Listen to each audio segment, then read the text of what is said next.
Contre, il est adopté. Après l'article 9, le 59, Monsieur Noguès. Là, je pense que j'aurais pas le même avis. Je suis, vous savez que je vous suivais sur votre raisonnement sur les SAS, et donc c'est l'article que vous auriez pu déposer éventuellement que j'ai déposé. Donc voilà, dans un souci de cohérence et d'amélioration de la lisibilité, ce que j'ai dit dans la discussion générale tout à l'heure du dispositif encadrant le reporting extra-financier. Le but, c'était vraiment d'harmoniser les règles et les conditions et de faire en sorte que des sociétés à action simplifiée soient traitées de la même manière que des sociétés anonymes ou que d'autres types de sociétés. Merci, Monsieur le rapporteur.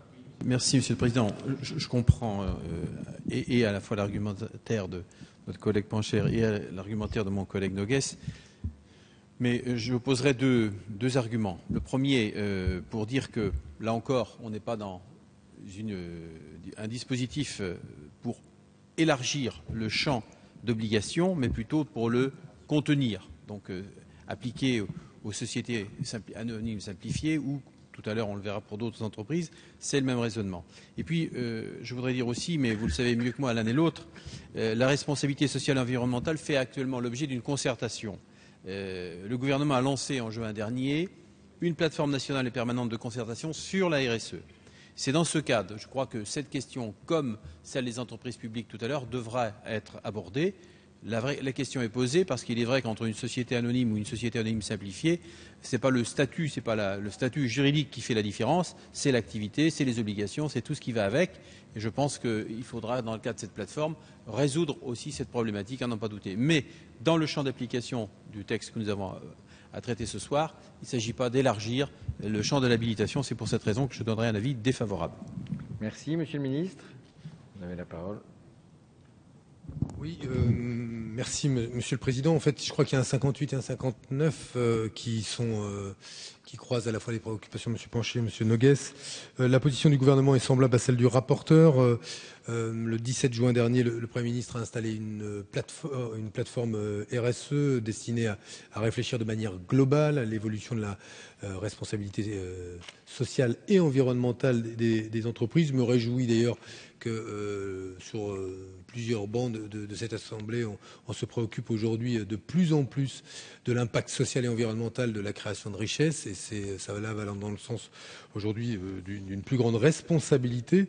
Cela étant dit, la préoccupation qui est les vôtres d'étendre les obligations de reporting en matière de RSE au SAS étant le champ, elle nous semble être dans le champ de la réflexion aujourd'hui de la plateforme qui s'est d'ailleurs réunie aujourd'hui, raison pour laquelle nous privilégions une approche globale, les conclusions de cette plateforme avant de légiférer, et c'est pour ça que je vous demanderai à la fois sur le 58 comme le 59 ou le retrait, sinon avis défavorable. Monsieur Pancher a demandé la parole. Je suis un peu inquiet sur le fonctionnement de la plateforme, puisque il semblerait qu'un certain nombre d'organisations professionnelles ne souhaitent pas pour le moment y participer ou hésitent vraiment à y participer. Ceci dit, je souhaite évidemment bon vent et beaucoup de succès à cette plateforme, puisque nous avons évidemment comme obligation de mutualiser les bonnes pratiques. Et c'était d'ailleurs un des objectifs initiaux de cette plateforme, de d'abord mobiliser et communiquer sur les bonnes pratiques avant, évidemment, d'étendre des formes de réglementation. Ceci dit, je me rappelle très bien des débats ici même lors du vote de la loi Grenelle II sur l'article 234 ou 235, je crois me souvenir, de l'article Grenelle II sur le reporting, où les parlementaires de l'opposition à cette époque avaient exprimé à juste titre leur surprise de constater qu'on avait oublié dans le texte de loi d'introduire quelques entreprises de plus de 500 salariés, notamment les SAS.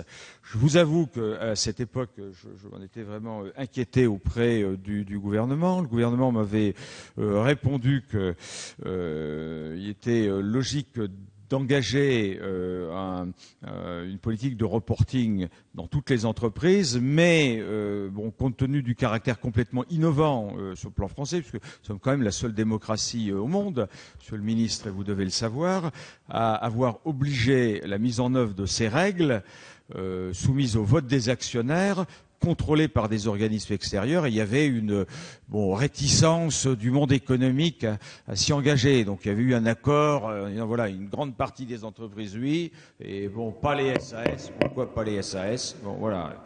Donc je pense qu'il aurait été, ça aurait été vraiment un bon signe et tout à fait naturel qu'on tienne compte des SAS dans l'ouverture de ces règles. Et tant pis si c'est pas une option qui est retenue par le gouvernement. Merci. Le 59 est retiré, mon cher collègue. Juste rajouter un tout petit mot sur les entreprises publiques et les établissements publics, parce que là, on est sur un cas un petit peu différent, puisque là, c'était vraiment une erreur de la loi Grenelle 2, qui a... Donc ça, c'est 58. C'est 58. C'est 58. Mais donc parce le qu'on va 59 traiter est les deux. retiré. Voilà. Le 59 est retiré. Donc le 58, c'est ce que vous Donc, évoquiez. Le 58, je vais en dire juste un mot parce que je ne vais pas m'étendre sur le sujet, mais les entreprises publiques ont été exclues du champ d'application du reporting extra-financier par une erreur, simplement par une erreur, une mauvaise référence sur l'article 226 de la loi Grenelle 2.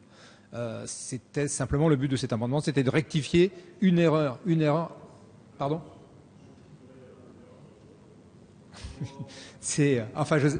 On parle là d'une loi de 2010, donc voilà, donc de la loi Grenelle 2 de 2010. Et puis juste vous dire quand même un petit mot, parce que finalement la plateforme se met en place, puisque j'ai participé ce matin à la première réunion, j'ai même été élu au bureau, donc toutes les organisations sont en lice pour continuer, donc il n'y a pas de problème. Avis de la Commission sur le 58, monsieur le rapporteur. J'ai envie de dire le même avis que tout à l'heure. Je suis effectivement défavorable, et par contre me félicite que mon collègue Philippe Noguès sera aux avant-postes pour veiller à ce que ces dispositions soient bien vérifiées. Même avis, monsieur le ministre. Le 58 est retiré également, mon cher collègue. Il est